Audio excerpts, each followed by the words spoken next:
ನಾಡಿನ ಸಮಸ್ತ ಜನತೆಗೆ 76ನೇ ಗಣರಾಜ್ಯೋತ್ಸವದ ಹಾರ್ದಿಕ ಶುಭಾಶಯಗಳು.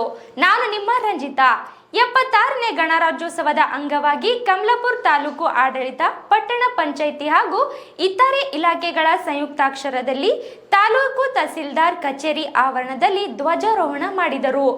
ಈ ಸಂದರ್ಭದಲ್ಲಿ ಕಮಲಾಪುರ ತಾಲೂಕು ತಹಸೀಲ್ದಾರರು ಮೊಹಮ್ಮದ್ ಮೌಶಿನ್ ಮಾತನಾಡಿದರು.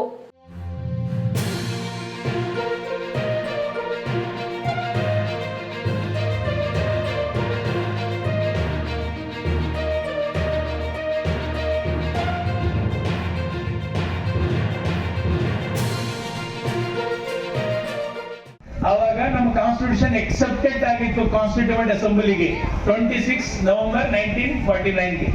ಬಟ್ ಅವಾಗೆ ನಾವು ಗಣರಾಜ್ಯೋತ್ಸವ ದಿನಾಚರಣೆ ಇಲ್ಲಂದ್ರೆ ಸೆಲೆಬ್ರೇಟ್ ಮಾಡಲಿಲ್ಲ. ನಾವು 26 ಜನವರಿ 1950ಗೆ ಮಾಡಿದೀವಿ, 2 ತಿಂಗಳ ನಂತರ.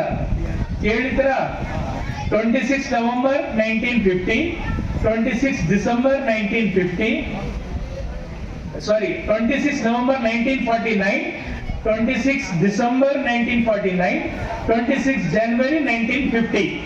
2 ತಿಂಗಳ ನಂತರ ನಾವು ಸೆಲೆಬ್ರೇಟ್ ಮಾಡಿದೀವಿ. ಅವಾಗ ಡಿಸಿಷನ್ ತಗೊಂಡಿದ್ದೀವಿ. ಯಾಕಂದ್ರೆ ರವೀಂದ್ರ ಕುಮಾರ್ ಸರ್ ಅದು ಹೇಳಿದ್ರು, ಒಂದು ಲಾಹೋರ್ ಸೆಷನ್ ಡೇಟ್ ಇತ್ತು important. Bureau report, TV7 news, Karnataka.